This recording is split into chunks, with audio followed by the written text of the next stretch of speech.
Sim, mas rolava uma esperança, né, que o Bolsonaro, que o presidente, desse uma ajuda numa limpeza moral da parada e tal. Tu acreditava nisso de verdade? Olha, os brasileiros tiveram uma esperança de mudança naquele momento porque ele verbalizou muita coisa que atingiu ali os anseios e o sentimento de boa parcela da população naquele momento, porque a roubalheira ocorrida durante os governos do PT, elas atingiram uma magnitude imensa, elas foram descobertas, obviamente a roubalheira já existia no Brasil, em outros governos, em outras épocas. Se você pegar a literatura, eu tenho citado nos artigos alguns autores antigos, Lima Barreto, Joaquim Nabuco, e aparece na obra desses autores as críticas à República desde o seu início, né?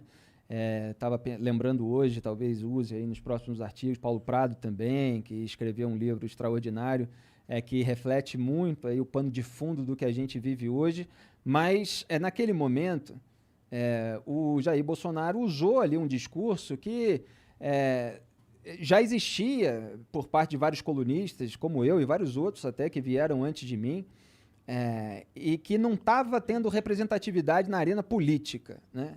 Então ele surfou nessa onda, mas não quer dizer que ele, na vida prática, no seu repertório de votos e de ações concretas, ele fosse condizente com aquilo, tudo que ele estava falando. Então havia diversos ruídos ali entre aquele discurso que encontrou um eleitorado e aquilo que era o Jair Bolsonaro. Algumas coisas foram apontadas ali ao longo da eleição e depois foram surgindo outras, como a própria ladroagem em gabinetes, que foi acusada pelo Ministério Público do Rio de Janeiro, a começar pelo caso do Flávio Bolsonaro, e que fez com que ele tomasse atitudes completamente opostas, né, àquilo que se prometia em campanha, principalmente em relação ao combate à corrupção, por exemplo. Aham. E aí é uma série de etapas e tal, das quais a gente pode falar, que eu falo há muito tempo e que estão aí se consolidando hoje. Pois é. Eu sinto que o Bolsonaro ele passou, pelo menos aí o último ano, muito mais preocupado em salvar os dele, que nem ele falou lá naquela reunião, vou salvar os meus, do que em Isso. governar, É né? exatamente isso, né? Perfeita a sua colocação. Ele é movido, como muita gente em Brasília, pelo medo da cadeia, e a partir do momento que o filho dele ficou com essa possibilidade de ser preso, porque foi denunciado por liderar uma organização criminosa que desviou mais de 6 milhões de reais dos cofres públicos da ALERJ, da Assembleia Legislativa do Estado do Rio de Janeiro, acusado de peculato, lavagem de dinheiro também. E aí ele precisou dentro da cabeça dele, evidentemente, não era o certo a se fazer, a mover uma série de peças e se aproximar cada vez mais de uma série de pessoas que ele dizia que iria combater, principalmente nos métodos dessa velha política. E aí ele foi se tornando, ele quer dizer, a maquiagem que ele passou na campanha eleitoral foi escorrendo, né? Sim. Até às vezes falam em trocar de pele, eu prefiro falar isso, que a maquiagem escorreu, quer dizer, aquele discurso que ele pegou ali emprestado de colunistas, de pessoas que apontavam essa lacuna de representatividade no debate público de determinadas ideias, de determinados elementos, aquilo foi jogado para a lata de lixo, porque o importante para ele era o filé mignon dos filhos, era manter a impunidade, manter longe da cadeia. E aí ele foi sancionando uma série de jabutis ali que foram inseridos, por exemplo, no pacote originalmente anticrime, proposto pelo então ministro da Justiça e Segurança Pública, Sérgio Moro, que estava ali tentando endurecer a legislação penal. Só que o Jair Bolsonaro, naquele momento, não interessava para ele endurecer a legislação penal, porque isso poderia colocar em risco a liberdade da família dele. Então, inseriram ali, por exemplo, a criação da figura do juiz de garantias, que divide a primeira instância em duas, sendo que a gente já tem 4, com toda essa lentidão, com todos esses espaços e brechas para as tramóias de bastidor. Então, eles queriam separar o juiz da fase de investigação, porque vários já eram incomodados por um juiz, que eles odiavam e tal.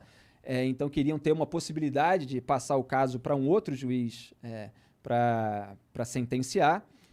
E inseriram ali a restrição à prisão preventiva, a restrição à delação premiada.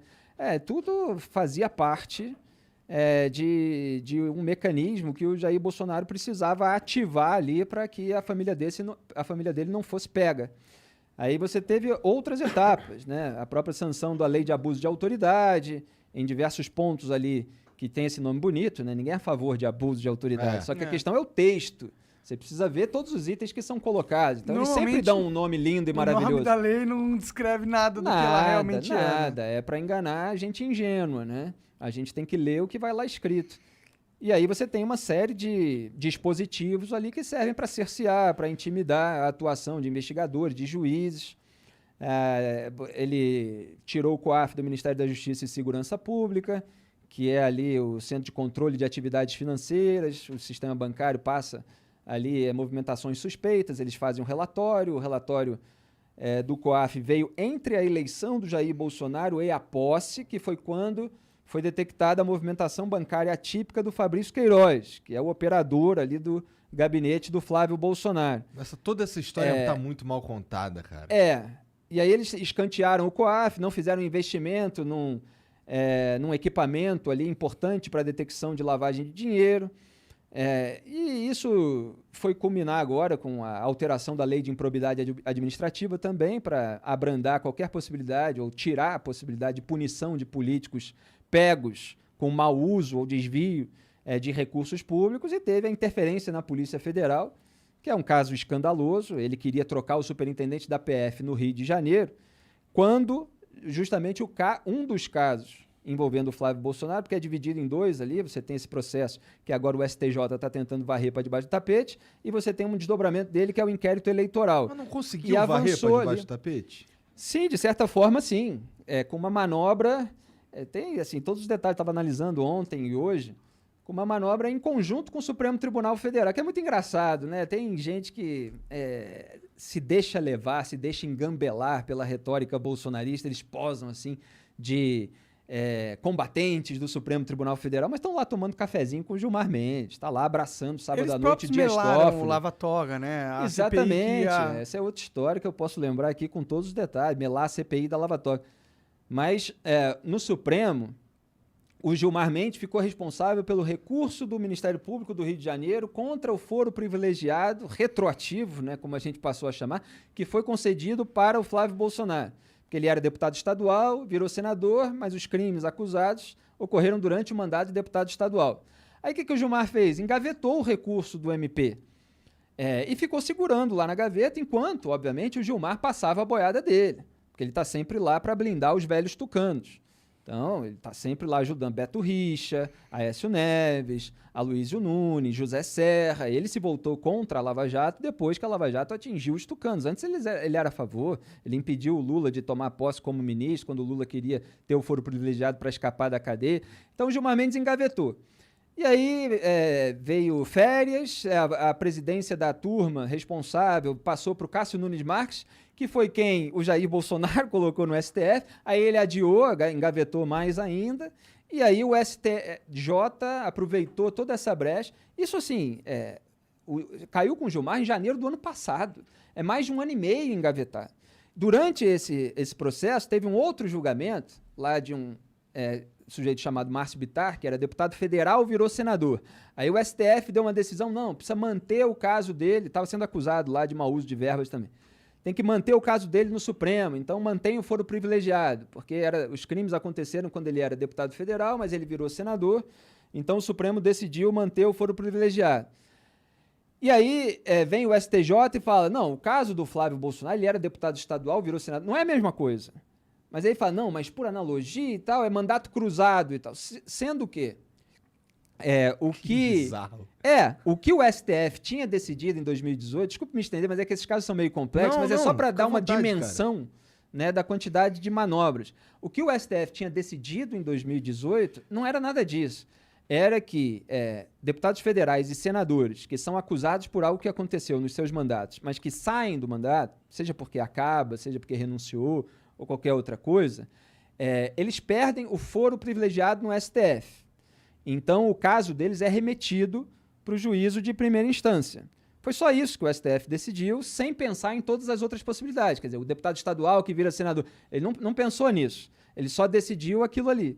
Aí você deixa uma série de brechas e o STJ julga o caso do Flávio Bolsonaro antes do STF ter decidido exatamente o que deve ser feito, faz uma analogia no caso do mandato cruzado e tal. E aí, o que é mais importante disso tudo, se você não entendeu nada, presta atenção agora. É que ele fala assim, olha, tudo que foi decidido até aqui, todas as provas que foram coletadas têm que ser jogadas no lixo. Estão anuladas, porque esse juízo de primeira instância não era o competente, não é no sentido de qualidade, tá? De jurisdição, para fazer essa investigação, para comandar essa investigação. Então, eles tomam uma decisão a partir de uma regra inexistente, que passa a ser criada agora, que passa a valer agora, e usam essa regra para trás. Então, você passa ali anos fazendo uma investigação e coletando todas as provas. Quem quer, olha, procure no Google, íntegra denúncia Flávio Bolsonaro, Fabrício Queiroz. Você vai ver lá provas cabais da ladruagem no gabinete. Você vai ver lá foto até do Fabrício Queiroz pagando na agência bancária mensalidade da escola das filhas do Flávio. Ele pagou também plano de saúde, ele fez depósitos nas vésperas de quitação de imóvel. Então, eles tinham um esquema de você roubar a folha salarial da turma do gabinete. Então, você empresta um nome como suposto servidor, né, comissionado, que eles chamam, é o funcionário fantasma. Ele empresta só um nome, que é para o líder e o operador poderem abrir o cofre público para ter a remuneração para aquela pessoa que supostamente estaria trabalhando. Não estava, a investigação mostrou isso. Ela recebe na conta, saca e entrega o dinheiro para o operador coletar e depois ele faz depósito na conta do líder da quadrilha e tal. Esse é o tipo de esquema que é ladruagem. Você tem um batedor de carteira que está roubando aí na esquina e você tem político que bate muitas carteiras ao mesmo tempo. É o dinheiro dos pagadores de impostos. E você tem um monte de pilantra aí que finge que esse tipo de ladruagem não é ladruagem, né? É pessoal que fica passando pano para isso. E a investigação ainda mostrou que os funcionários fantasmas realmente não trabalhavam.